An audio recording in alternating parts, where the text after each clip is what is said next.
এবারের আয়োজন অমর বাংলাদেশ।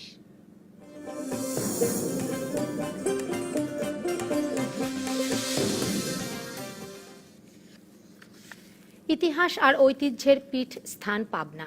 এই জেলায় রয়েছে দেশের একমাত্র মানসিক হাসপাতাল, মহানায়িকা সুচিত্রা সেনের বাড়ি, রায় বাহাদুর বনমালী রায়ের কাচারি বাড়ি এবং তারাস ভবন সহ নানা ঐতিহাসিক স্থাপনা, যা মন কাড়ে দর্শনার্থীদের। দেশের একমাত্র মানসিক হাসপাতালটি রয়েছে পাবনার হেমায়েতপুরে। তাই পাগলের শহর বলে পাবনা জেলাকে ব্যঙ্গ করেন অনেকেই।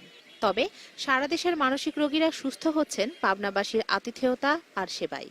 এছাড়া হেমায়েতপুরে রয়েছে সনাতন ধর্মাবলম্বীদের তীর্থভূমি ঠাকুর অনুকূল চন্দ্রের সৎসঙ্গ আশ্রম।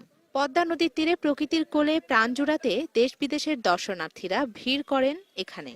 সব মিলিয়ে ভালো লাগছে, খুব স্ট্যান্ডার্ড একটা জায়গা আমাদের জন্য। যে প্রাকৃতিক পরিবেশের যে একটা সম্পদ, এখানে আসলে না বোঝা যেত না। পরিবেশটা অনেক ভালো, এখানে ঘুরতে এসে আমরা অনেক কিছু জানতে পারছি, শিখতে পারছি, দেখছি। অনেক সুন্দর আশ্রম দেখতে, অনেক গল্প শুনছি, ভালো ফ্যামিলি সবাই আইছে দেখতেছি। শহর থেকে মাত্র 25 কিলোমিটার দূরে পাকশীতে রয়েছে ব্রিটিশ স্থাপত্যের অনন্য নিদর্শন হার্ডিঞ্জ ব্রিজ। সেই সঙ্গে দেশের দ্বিতীয় বৃহত্তম সড়ক সেতু লালন শাহ যোগ করেছে বাড়তি আকর্ষণ।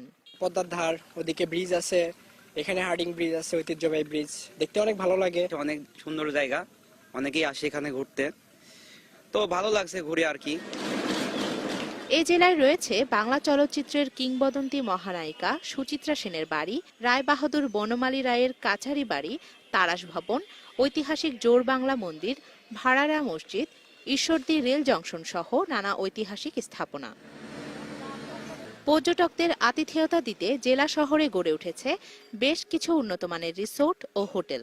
দেশি বিদেশি পর্যটকরা এখানে এখন বর্তমানে অনেক আনাগোনা শুরু হয়েছে এবং এর প্রশাসনের নিরাপত্তা রয়েছে, আরো যেন নিরাপত্তা বৃদ্ধি করা হয়।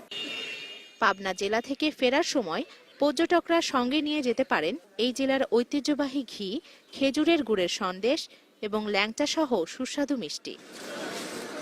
DBC news desk.